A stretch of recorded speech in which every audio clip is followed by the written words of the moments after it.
படத்தை பிடித்த இயக்குனர் இவர். அறிமுகமான படம் கற்றது தமிழ். உண்மையான அன்புக்கும் சமூகத்தின் அழுத்தத்திற்கும் இடையில் நடக்கும் ஒருவனின் கதையை பேசியது. தந்தையின் உண்மையான அன்பை பேசியது. தங்க மீன்கள் பேரன்பு காட்டியது. சமூகத்தின் உண்மை முகத்தை உரக்க பேசிய தரமணி. உலகம் முழுவதும் கொண்டாடப்பட்ட படம். தந்தை ஒருபோதும் பாராட்டுக்களை பேசுவதில்லை, பாராட்டுக்களை தேடுவதில்லை, ஒருபோதும் பெருமை பேசுவர் அல்ல. தன் குழந்தையை உள்ளங்கையில் ஏந்தி உலகத்தை காட்டி உச்சம் தொடும் ஒரு அற்புதமான உணர்வு. அப்பா அப்பா ஒரு அப்பாவாக அப்படியே வாழ்ந்த படம் இது. பறந்து போ படம் மூலம் காட்டவிருக்கும் அன்பை, அன்பின் மேன்மையை படத்துக்கு படம் சொல்லும் படைப்பாளி, இயக்குனர், தயாரிப்பாளர் ராம் அவர்களை பேச அழைக்கிறோம்.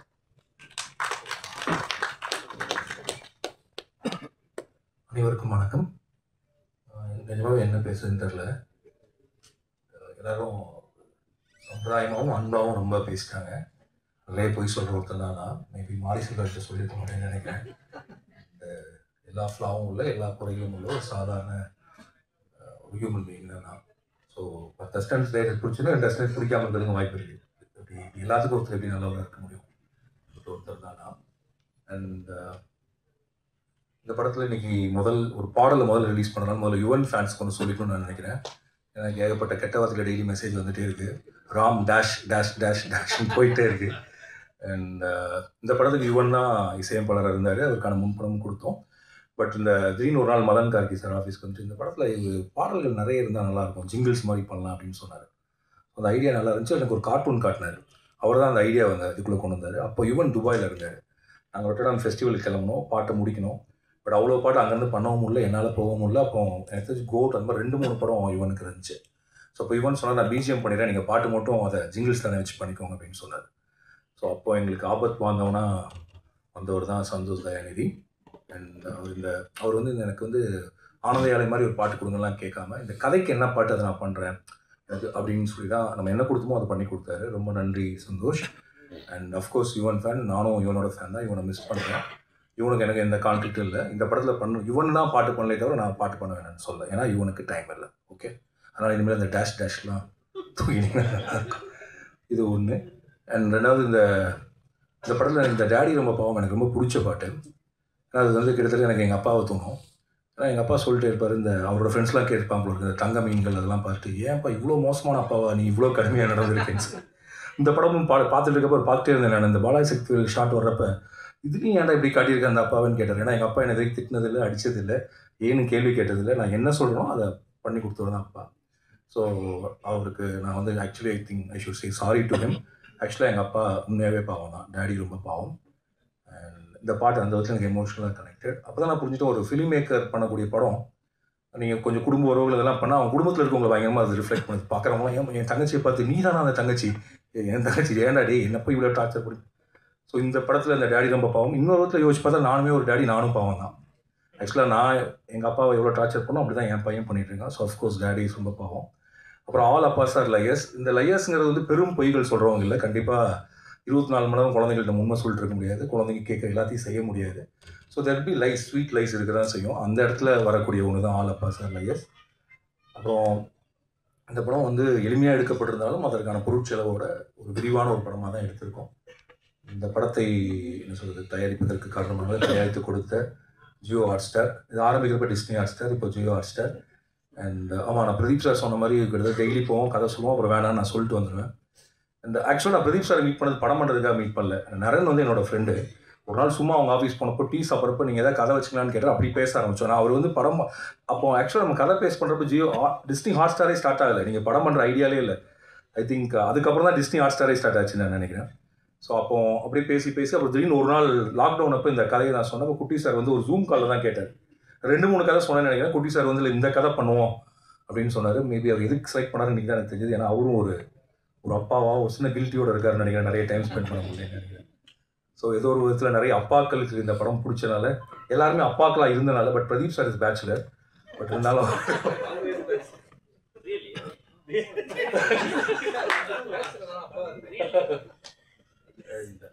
எனக்கு ஹாட்ஸ்டார் போகிறப்பெல்லாம் பயங்கர கம்ஃபர்டபுளாக இருக்கும். இப்போ நான் மித்த கார்பரேட்குள்ளே போனதுலாம் நான் இங்கே போனால் ஒரு குட்டி சார் எப்போதும் சிரிச்சுட்டே இருப்பார். அவர் மேலே கோவமாக இருக்காரா வருத்தமாக இருக்காரா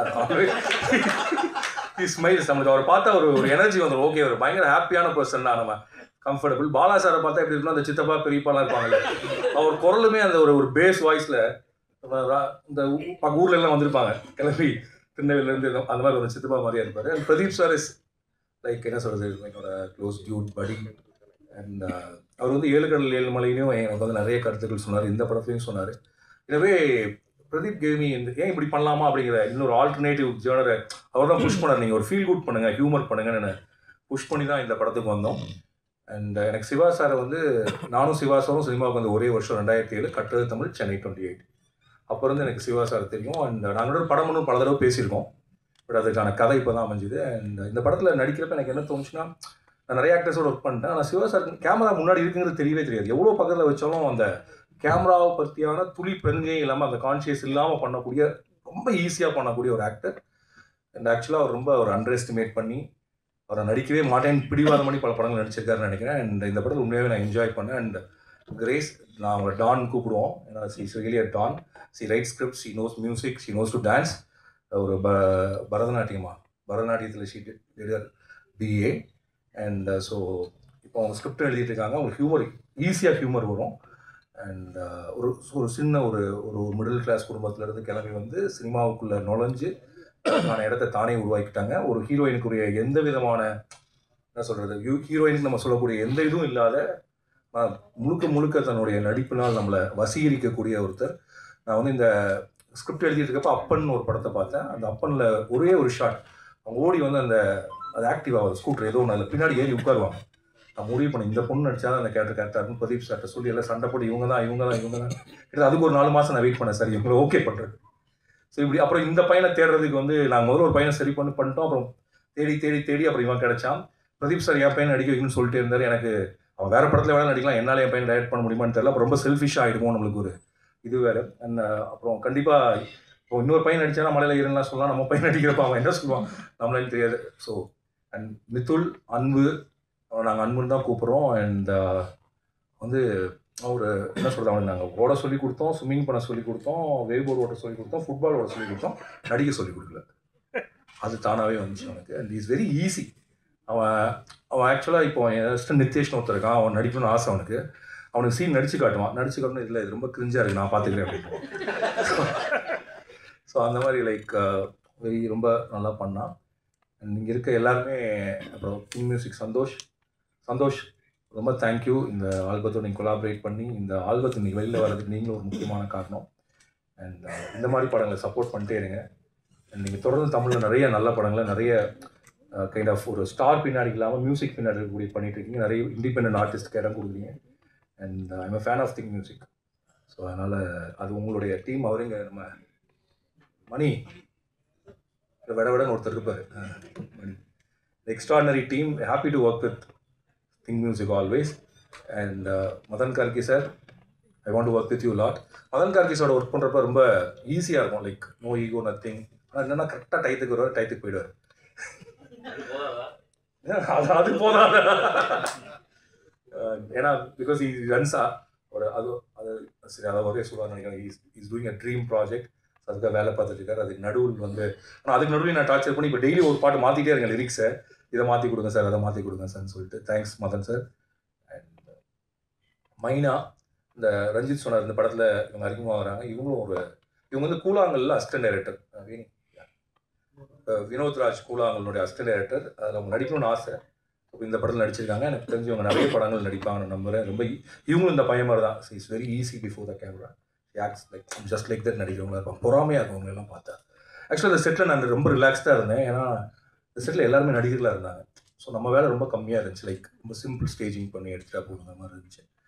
நான் இனி யாராவது விட்டேன்னா மிஸ்கின் சார் சொல்லணும் கடைசியாக. அண்ட் மிஸ்கின் சார் என்னை பற்றி ரொம்ப பெரிய வார்த்தைகள்லாம் சொன்னார். இங்கே இருக்கவங்க சொன்ன எல்லா வார்த்தைகளும் அது என் மேலோட பிரியத்துலையும் அன்பையும் சொன்ன வார்த்தைகளே தவிர அதை அப்படி எடுத்துக்கிறதா கரெக்டாக நான் நினைக்கிறேன். அண்ட் அருண் விஸ்வா, அவர் இன்னைக்கு அவன் கிளம்பி போயிட்டான். என்னோட அசிஸ்டன்ட். அவனோட படம் 3 BHK வந்து எங்களுடைய படத்தை அன்றைக்கே தான் ரிலீஸ் ஆகுது. 26ஆம் தேதி ஆடியோ லான்ச். காலையில் அவங்களோட ஆடியோ லான்ச், சாயங்காலம் எங்கள் ஆடியோ லான்ச். 2 ஆடியோ லான்ச்சுக்கும் உங்களை எல்லாத்தையும் வரணும்னு சொல்லி நான் இன்வைட் பண்ணுறேன். காலையில் சத்தியமில், ஈவினிங் க்ரீன் பார்க். மார்னிங் அங்கே பார்ப்போம், ஈவினிங் எங்கே இதில் பார்ப்போம். So 3 BHK and பறந்தபோ it's like ரெண்டுமே என் படம் தான். எப்படி வாழையும் கொட்டுக்காலையும் வந்தப்போ எனக்கு ரெண்டுமே ஐயோ ஒரே நாளில் வந்துச்சுன்னு அதே மாதிரி ரெண்டும் எனக்கு பிடிச்ச படம். இந்த படம் அந்த மாதிரி. அண்ட் எல்லோரும் 5 வருஷம் ஆயிடுச்சுன்னு சொல்கிறாங்க. மிஸ்கினுக்குமே 5 வருஷம் ஆயிடுச்சு, 6 வருஷம் ஆயிடுச்சு. கடைசியாக சைக்கோ அதில் நான் இருந்தேன். அதுலேருந்து அவருக்கும் படம் வரல, எனக்கும் படம் வரல. படம் வரல, ஏன்னா ரிலீஸ் ஆகல. ஆனால் அண்ணன் பேசி நடித்து அதை ஃபில் பண்ணுறாரு. அண்ட் எனக்கு எப்போல்லாம் ஒரு மன தளர்ச்சி இருக்குமோ, இல்லாட்டி ஒரு கண்டிப்பாக டைம்னஸ் இருக்கும் நம்மளுக்கு, இது அந்த பிரச்சனையை எப்படா ஃபேஸ் பண்ணுறது, ரொம்ப டிப்ரெஸ்டாக இருக்கப்போ நான் வந்து போகிற இடம் வந்து மிஸ்கின் ஆஃபீஸ். அவரை பார்த்தா எனக்கு வந்து தினேன்னு தெரியல, ஒரு உற்சாகம் வந்துடும். ஏன்னா கொஞ்சம் எங்கள் தாத்தாவோட சாயல் இருக்கும். தாத்தானா வயசில் சொல்ல சாயலில் அந்த பெரிய ஒரு பலூன். எங்கள் தாத்தா எனக்கு சின்ன வயசு ஞாபகம் இருக்கும். இல்லை பலூன் தூக்கிட்டு எனக்கு இன்னும் ஞாபகம் இருக்கு. பலூன் எடுத்துட்டு எங்கள் தாத்தாவோட அந்த தாத்தாவோட ஞாபகம் அப்படியே இருக்குது. இவரை பார்த்தா எனக்கு அவர் அந்த பலூன் கொண்டு வந்து அந்த தாத்தா மாதிரியே இருக்கும். அண்ட் அவர் நல்லா ஹக் பண்ணுவார், உங்கள் கையை பிடிச்சிக்குவார். அந்த ஒரு பாடி டச், அந்த அவர் கொடுக்கக்கூடிய அந்த உடலின் சூடுங்கிறது உங்களை இதுலேருந்து கொடுக்கும். அதே தான் Siddharth is my close friend. And Mysskin அண்ணன்கிட்ட ஒரு மாதிரினா சித்தார்த்தை வந்து நம்ம எப்போ வேணாலும் கால் பண்ணாலும் எனக்கு தெரிஞ்சு நான் ஃபோன் பண்ணால் ஃபோன் எடுத்த ஒரே ஆர்டிஸ்ட் அடுத்த கால் சித்தார்த் நினைக்கிறேன், நெக்ஸ்ட் கால். அண்ட் ஒரு ரொம்ப பெரிய பிரச்சனை உடனே கிளம்பி வரக்கூடிய அளவுக்கு ஒரு நண்பர். அண்ட் எல்லா படத்துலையும் நான் வந்து பாடுங்கன்னு சொன்னால் வந்து பாடிட்டு போகிறதுக்கு அதுவும் ஒரு காரணம். அண்ட் மாரி செல்வராஜ், ரஞ்சித், மீராவோட ஹபீபி நான் பார்த்தேன் தமிழ் சினிமாவில். நான் இது உண்மையாகவே சொல்கிறேன், அன்பு பிரியத்துலலாம் சொல்ல. அப்படி ஒரு இஸ்லாமிய வாழ்க்கையை, இஸ்லாமிய ஊரை இது வரைக்கும் யாருமே காட்சிப்படுத்தவே இல்லை. ஹபீபி வர்றப்ப தமிழின் முதல் தமிழ் இஸ்லாமிய படமாக அது இருக்கும். அப்படி அதை பிரித்து சொல்கிறது வந்து அவங்க பிரித்து சொல்கிறதுக்காக சொல்ல. ஏன்னா அப்படி ஒரு ஸ்லாங் இருக்குது, அப்படி ஒரு லைஃப் ஸ்டைல் இருக்குது. அவங்க தமிழை இந்த மொழியில் பேசுவாங்கிறதே எனக்கு தெரியாது. ஸோ கிட்டத்தட்ட அவர் ஊரில் இருந்து எனக்கு தெரிஞ்சு மீராவுடைய பெஸ்ட் அண்ட் ஃபர்ஸ்ட் ஃபிலிமே தான். அவர் ஊரில் அவர் வாழ்ந்த வாழ்க்கையிலேருந்து ஒரு படத்தை எடுத்து வந்துட்டார். அண்ட் அது மீரா வந்து ஆக்சுவலாக ட்ரெய்லரே அப்படி சொல்லலாம். மீரா இஸ் டேக்கிங் அவரோட ஊரை நமக்கு அறிமுகப்படுத்தி வைக்கிறார். தான் ஹபீபி. அண்ட் ஹபீபி நம்ம எல்லார் மனதையுமே அப்படியே என்ன சொல்றது இணக்கமாக நம்மளை கொண்டு போவோம். And it will introduce a new slang, new life style to Tamil cinema. Thank you Meera for Habibi. And so Meera அதனால சொன்னேன், நிறைய நல்ல படங்கள் நான் பார்த்துருக்கேன். அது தொடர்ந்து வரும்னு நான் நினைக்கிறேன். அண்ட் மிஸ்கின் அண்ணா thank you sir, Bala sir, Kutty sir, Pradeep sir, marketing ma'am Abhilasha ma'am, and வந்திருக்க எல்லாத்துக்கும் நன்றி. அண்ட் மீடியாவுக்கு ரொம்ப நன்றி. And thank you. மேலே வேறு ஏதாவது சொல்லணுமா? எங்கே அண்ணன் இங்கே போயிட்டாரா? சரி, சுரேஷ் அண்ணன் போயிட்டார். என்னுடைய நெருங்கிய கூட்டாளி, 7 கடல் 7 மலையோடைய தயாரிப்பாளர். அவர் எந்த அளவுக்கு பெருந்தன்மைனா 7 கடல் 7 மலை எடுத்துட்டோம். பட் அதை ரிலீஸ் பண்ணுறதுக்கு சில சிக்கல்கள் வந்து ஆக்சுவலாக நாங்கள் ஜனவரி பிளான் பண்ணியிருந்தோம், மார்ச்சில் பிளான் பண்ணியிருந்தோம். அண்ட் பட் அது சில விஷயங்களால் அதை ரிலீஸ் பண்ண முடியல. அதனால் நாங்கள் பறந்து போக்கு ப்ரொமோஷனே பண்ணாமல் வச்சுருந்தோம். அந்த படம் வந்ததுக்கப்புறம் அதில் ட்ரெய்லர் லான்ச் பண்ணலான்ட்டு. ஸோ பறந்து போன்னு ஒரு படம் எடுத்துருக்கேங்கிறத வெளில சொல்லாமல் வச்சுருந்தோம். அப்புறம் அண்ணன் சொன்னார், மார்ச்சில் என்னால் முடியல, நீங்கள் பறந்து போ கொண்டு வாங்க, அப்புறம் நான் வரேன் அப்படின்னு சொன்னார். இதை எல்லா ப்ரொடியூசரும் சொல்லுவாங்களான்னு எனக்கு தெரியல. ஒரு பிரதராக, நண்பராக, ஒரு கூட்டாளியாக இருக்கிறனால சொன்னார். அவருக்கு ரொம்ப நன்றி. அண்ட் அதுக்கப்புறம் இந்த படத்தினுடைய எடிட்டர் முதல்ல பேசினார் VS மதி. அவர் டைரக்டராகவும் வந்தான். வந்து பேரன்பு வந்து சூரிய பிரதமன் தான் எடிட்டர், வாழைக்கும் சூரிய பிரதமன் தான் எடிட்டர். அவனும் என் அசிஸ்டன்ட் தான். அவன் கடைசியில் டைம் இல்லாதப்ப செல்வத்தில் ஃபோன் பண்ணிவிட்டு எனக்கு யாராவது ஒருத்தர் வேணும், இந்த ஏதோ ஒரு கியூபுக்கு கொண்டு போனுங்கிறப்போ ஒரு பையன் இருக்கா சார் அனுப்பி விட்டான். அப்போ மதி வந்தான். அன்னையிலேருந்து இன்றைக்கி வரைக்கும் என் கூடயே தான் இருந்துட்டு இருக்காங்க. அவனுக்கு கல்யாணம் ஆயிடுச்சு. முதல்ல அவங்க அப்பா கேட்டார் எப்போ சார் படம் வரும்னு. அப்புறம் அவங்க அம்மா கேட்டாங்க, இப்போ அவங்க மாமனார் கேட்டாங்க, அப்புறம் ஒய்ஃப் கேட்டாங்க. படம் வருது, உங்கள் படம் சொல்லிடுங்க, ஜூலை 4 ஒரு மருமகன் எடிட் பண்ண படம் வருது. மதி தேங்க்யூ. மதி இல்லாமல் லைக் இந்த 4 வருடங்கள் தாண்டி இருக்காரு. மதி தான் லைக் இந்த படத்துடைய கிட்டத்தட்ட இன்னைக்கு நைட் ஃபுல்லாக தூங்கலை. ஏன்னா இங்கே ரிலீஸ் பண்ணுறது எல்லாத்தையும் வந்து ரெடி பண்ணோம். அதனால தான் கண்டிஷன் வந்திருக்கு, மற்றபடி வேறு எதுவும் இல்லை. And cameraman sir Ekambaram sir. And Ekambaram sir இன்னைக்கு இல்லை, ஷூட்டில் இருக்காரு. வழக்கம் போல் எல்லா கேமராமேன் பிஸியாக இருக்க மாதிரி தான் அவரும் இருக்காரு. அதனால கலரில் நம்மளே பண்ணிக்கலாம். அப்புறம் இந்த படத்தை ஜூலை 4 திரைக்கு கொண்டு வரக்கூடிய ரோமியோ பிக்சர்ஸ் மிஸ்டர் ராகுல், ஒரு படம் ரொம்ப பிடிச்சிருந்துச்சு. இது வரைக்கும் என் படத்துக்கு வந்து ஒரு பெரிய ரிலீஸ் அப்படிங்கிறது கஷ்டப்பட்டே இருப்பேன். ஃபஸ்ட் டைம் என் கூட ஒரு கரெக்டாக ரிலீஸ் பண்ணக்கூடிய ஒருத்தர் கிடச்சிருக்காரு. And I hope you will take the proper theatres, will come to the proper screen நம்புகிறேன். அண்ட் அவர் அது மட்டும் இல்லாமல் அவர் இந்த படத்தை பார்த்து கொடுத்த வேர்ட்ஸ், அவர் கொடுத்த சப்போர்ட், அதுக்காக அவர் எடுத்துக்கிட்ட அந்த எக்ஸ்ட்ரா எஃபர்ட், அது எல்லாத்துக்குமே ஒரு புதிய உணர்ச்சியை கொடுத்துச்சு. அண்ட் இதுக்கெல்லாம் தாண்டி இந்த படத்துடைய மிக முக்கியமான இன்னொரு ப்ரொடியூசர் என் ஹஸ்பண்டோட friend mister GK plus production. அவங்க 3 பிரதர்ஸ், அவங்க 3 பேர் தான் அந்த படத்தை தியேட்டருக்கு கொண்டு வராங்க. அவங்களுக்கு என்னுடைய நன்றி. அண்ட் இதெல்லாம் தாண்டி நான் எதாவது சொல்கிறது தான் மன்னிச்சுக்கோங்க. அதோட முக்கியமாக அஞ்சலி வரப்போ அஞ்சலி சொல்லிக்கலாம். தங்க மீன்கள்லேருந்து என்னுடைய படத்தில் உதவியாகவும் இல்லை இந்த மாதிரி நிகழ்ச்சி நடக்கிறப்ப என் கூட வந்து நிற்கிற அமுதன் கருப்பையா, அஞ்சனா கிருஷ்ணகுமார், அண்ட் அதுக்கப்புறம் இந்த படத்தில் வேலை பார்த்த என்னுடைய எல்லா அசிஸ்டன்ட்ஸ் அனைவருக்கும் நன்றி. நன்றி, வணக்கம். தேங்க்யூ. ஒரு நல்ல அழகான மாலையில் அழகான படத்தை கொடுத்த பறந்து ஐயோ அதான் சொல்லிட்டு இருந்தீங்க. நான் உங்களை பார்க்கல, நான் இங்க இருட்டில் யாருண்ணா உங்களுக்கு எனக்கா நானும் சார் எனக்கு தரமணிக்கு அப்புறம் சுரேஷன் அறிமுகப்படுத்தி தான் நானும் அறிமுகம். அவர் வந்து நான் சில சமயம் ஒன்று தோணும் நம்மளுக்கு வந்து இவர்கிட்ட வந்து நான் அவருக்கு சொல்லியிருப்பேன் உங்கள்கிட்ட இல்லை. அவரும் முயற்சி பண்ணாரு, என் கூட படம் ஒன்று எப்போது சொல்லிட்டே இருப்பார். பட் அது சரியா அமைஞ்சு வரல. ஆக்சுவலாக இந்த நிகழ்ச்சிக்கு வந்து இன்னைக்கு டானே ஃபோன் பண்ணாரு, எங்கே இருக்க ப்ரெஸ் மீட் வச்சிருக்கேன் நான் வரேனாரு.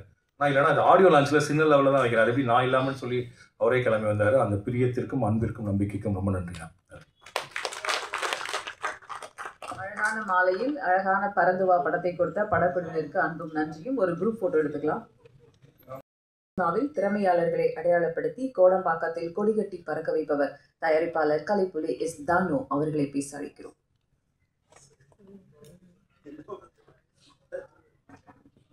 இன்ப நாள் இது, இனிய நாள் இது. மேடையில் வீட்டிற்கும் திரைச்சிப்பிகளே, விழாவில் பங்கு கொள்ள வந்திருக்கும் நண்பர்களே, தொலைக்காட்சி தோழர்களே, ஊடக சகோதரர்களே, உங்கள் அனைவருக்கும் என் பணிவான பிற்பகல் தமிழ் வணக்கத்தை மகிழ்வோடு தெரிவித்துக் கொள்கின்றேன். பறந்து போ இந்த படத்தை நான் 2 மாதங்களுக்கு முன்பே பார்த்து அகமகிழ்ந்து உளம் நெகிழ்ந்து உச்சி முகர்ந்தேன். ராமுக்கு பலமுறை சொல்லியிருக்கிறேன், எங்கள் நிறுவனத்துக்கு ஒரு படம் பண்ணி தரணும்னு. உண்மையிலேயே ஹாட்ஸ்டார் கொடுத்து வைத்தவர்கள். அவர்கள் சின்ன படங்களுக்கெல்லாம் கொடுத்து அனைவரையும் சிகரத்தில் ஏற்றுகிறார்கள், அவர்களும் சிகரத்தில் ஏறுகிறார்கள். அங்கிங்கனாதபடி எங்கும் இப்படம் மாபெரும் வெற்றியடைய வாழ்த்தி விடைபெறுகிறேன். நன்றி, வணக்கம். Ram sir and the entire team of Parandu Po. I thank Jio Hotstar, Kutti sir, Bala sir, Pradeep sir, and the entire team of Hotstar. ரொம்ப எனக்கு ஒரு ஸ்பெஷலான ஒரு எமோஷ்னலான ஸ்டேஜ் இது. இதுக்கு முன்னாடி சில மேடைகளில் நான் ஏறியிருக்கேன், இதுக்கப்புறமும் சில மேடைகளில் நான் வரத்துக்கான வாய்ப்புகள் இருக்குது. பட் இது வந்து நான் ஒரு நாளும் நான் கற்பனை கூட பண்ணி பார்த்ததில்லை. ஒரு அசிஸ்டன்ட் டைரக்டராக வேலை பார்த்துட்டு இருந்தப்போ நான் வந்து இன்றைக்காவது ஒரு நாள் படம் டைரக்ட் பண்ணுவோம், அன்றைக்கி வந்து நம்ம டைரக்ட் பண்ணுற படத்தில் சாரை கூப்பிட்டு பேச வைக்கணும் அப்படின்லாம் எனக்கு ஆசை இருந்திருக்கு. பட் நான் என்றைக்குமே ஒரு தயாரிப்பாளர் ஆகணும்னு நினச்சி பார்த்ததில்லை. அப்படி நான் ஒரு தயாரிப்பாளர் ஆகி படங்கள் பண்ண ஆரம்பிச்சிட்டப்புறம் இப்போது சாரோட ஸ்டேஜில் நான் வந்து பேசுகிறேன்றது எனக்கு ரொம்ப நிகழ்ச்சியான ஒரு மேடை. இது எனக்கு ஒரு கனவு கூட நினச்சி பார்த்ததில்லை. அது அவர் தான் அந்த ஒரு பெருந்தன்மையாக இருந்து அதை பண்ணுறாரு நான் நம்புகிறேன். இப்போ இது வந்து இந்த ஆடியோ லான்ச் இப்போ இந்த சாங் கூட நான் வெளியிடணும்னு அவர் சொல்லும்போது எனக்கு ரொம்ப உண்மையாகவே ஷாக் ஆகிடுச்சு. எனக்கு ஆக்சுவலாக நான் இன்னும் ஒரு அசிஸ்டன்ட் டைரக்டராக மட்டும்தான் உணர்றேன். எனக்கு மற்றது எல்லாத்தையும் தாண்டி நான் ஒரு என்னை ப்ரொடியூசர்னு சொல்கிறத விட மற்றதுலாம் எனக்கு வேறு ஏதாவது ஒரு பேர் இருக்கிறத விட எனக்கு ராம் சாரோட அசிஸ்டண்ட் அருண் அப்படின்றதுல எனக்கு ரொம்ப ஒரு கர்வமும் ஒரு பெருமையும் இருக்குது. அந்த இதோடு தான் நான் என்றைக்குமே இருக்கேன். நான் சாரோட படங்களில் தானு சார்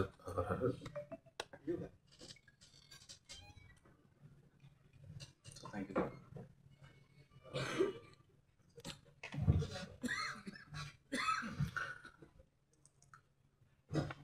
ஸோ இது ரொம்ப ஸ்பெஷலான மேடை. அந்த விதத்தில் நான் அசிஸ்டன்ட் டைரக்டராக ஒர்க் பண்ணிகிட்டு இருக்கும்போதே நான் மட்டும்தான் வந்து சார்கிட்ட உருப்படியாக ஒர்க் பண்ண ஒரு ஆள். சாரோட அசிஸ்டன்ஸ் லிஸ்ட்லேயே எல்லாருமே ரொம்ப டெடிக்கேட்டடாக அப்படியே சார் கூடயே 24/7 இருக்கிறவங்க. நான் மட்டும்தான் மற்ற வேலைகளும் பார்த்துட்டு சார்கிட்ட அப்போ போய் பார்த்துட்டு வருவேன். அதனால தான் அவங்க எல்லாமே அடுத்தடுத்து ஒரு நல்ல டைரக்டர் ஆகிட்டு வராங்க. நான் இந்த மாதிரி இப்படி ஆகிருக்குன்னு நினைக்கிறேன். பட் அப்போவே வந்து சார் ஒரு நாள் பேசிகிட்டு இருக்கும்போது, அருண் எனக்கு தெரிஞ்சு நீங்கள் வந்து ரொம்ப வருஷத்துக்கு முன்னாடி சம்மந்தமே இல்லை, சார் வந்து ஏதோ ஒரு டீக்கடையில்னு பேசிகிட்டு இருக்கோம், நீங்கள் வந்து எனக்கு தெரிஞ்சு நீங்கள் டைரக்டர் ஆகிற ப்ரொடியூசர் ஆகிங்கன்னு நினைக்கிறாரு அப்படின்னு சொன்னார். எனக்கு டப்புன்னு அப்போ வந்து நான் டைரக்டர் ஆக மாட்டேன் அப்படின்னு சொல்கிறதுக்கு பதிலாக இவர் இங்கே ஏதோ என்கரேஜ் பண்ணுறதுக்காக இப்படி சொல்கிறார் போல இருக்குது அப்படின்னு நினச்சிக்கிட்டேன். பட் அதுதான் இப்போது நம்மளை பற்றி நம்மளுக்கு தெரிகிறத விட நம்மளோட குருநாதர்களுக்கோ நம்மளோட ஆசன் அவங்களுக்கு நல்லா தெரியும்னு சொல்லுவாங்களா. அது மாதிரி எனக்கு தெரிஞ்சு அவர் அப்பயே பார்த்துருக்காரு. நிச்சயமாக இவன் இருக்கிற வாழ்க்கை இவன் டைரக்டராக வாய்ப்பு இல்லை, ஏதோ ஒரு ப்ரொடியூசர் ஆகிடும் போல இருக்குது அப்படின்னு. ஆனால் எதை வச்சு சொன்னார் கூட எனக்கு தெரியல. அப்படி ஒரு அறிகுறியே இல்லாதப்போ கூட அவர் வந்து நீங்கள் ப்ரொடியூசர் ஆகிடுவீங்கன்னு சொல்லி ஒரு 10 வருஷத்துக்கு முன்னாடி சொல்லிட்டாரு. அது நிஜமாகவும் நடந்துருச்சு. அந்த விதத்துலேயும் நான் என்றைக்குமே என் மூலிமா நான் ஒரு க்ரியேட்டிவ் ப்ரொடியூசராகவோ அடுத்தடுத்து நான் படம் ப்ரொடியூசராகவோ என் மூலிமா என்றைக்கு ஒரு நல்ல படம் வந்தாலும் அது வந்து சார்னால தான் அப்படின்னு நான் நம்புகிறேன். நல்ல படம் வரும்போது மட்டும் அதோட காரணம் கண்டிப்பாக சாராக தான் இருப்பார். ஸோ இந்த மேடையில் என்னையும் கூப்பிட்டு பேச வச்சதுக்கு ரொம்ப ரொம்ப நன்றி. இது ரொம்ப ஸ்பெஷலான மேடை தான். அவர் எப்பவுமே அதை தான் பண்ணிட்டு இருப்பார். மற்றவங்களுக்கு மேடை ஏற்றி அழகுபடுத்தி பார்க்குறது தான் அவருக்கு ரொம்ப பிடிச்ச விஷயம். இந்த படம் ரொம்ப ஸ்பெஷல். மிர்ச்சி சிவா அவர்களுக்கு நான் ஒரு ரொம்ப பெரிய ரசிகன். நான் அவரோட படங்கள் எல்லாத்துக்குமே இந்த மாதிரி படத்தில் சார் இப்படி ஒன்று சொல்லும்போது எனக்கு ரொம்ப ஆச்சரியமாக இருந்தது. நான் ஸ்கிரிப்ட் ஸ்டேஜ்லேருந்து எல்லா ஸ்கிரிப்டும் சார் அனுப்புவார். இதை அனுப்பிச்சு படிச்சு போய் நான் வந்து இது சாரோட இது வரைக்கும் வந்த படங்கள் வந்து கம்ப்ளீட்டாக வேறு மாதிரி ஒரு படமாக இருக்கும். ரொம்ப ஒரு மெயின் ஸ்ட்ரீமான நல்ல ஒரு ஃபன், அதே மாதிரி சாரோட அதோட ஒரு ஸ்டாம்பும் அதில் இருக்கும். அந்த மாதிரி ஒரு படமாக இருக்கும். இதில் மிர்ச்சி சிவாவோட பண்ணுறாருன்னு சொல்லும்போது ரொம்ப ஆச்சரியமாக. சாருக்கு சிவா ரொம்ப பிடிக்கும்.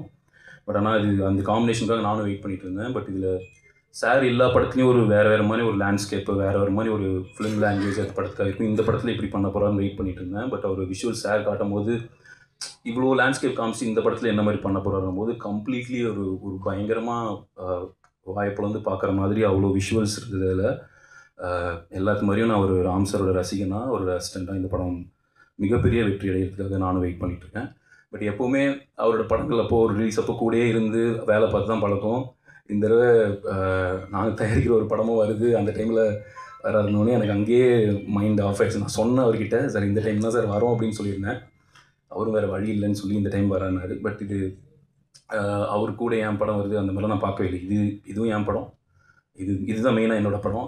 இந்த படம் ரிலீஸ் ஆகிற அன்னைக்கு எல்லாமே ஒரு பெரிய ஆதரவு கொடுத்து இது வரவேற்பீங்க நான் நம்புகிறேன்.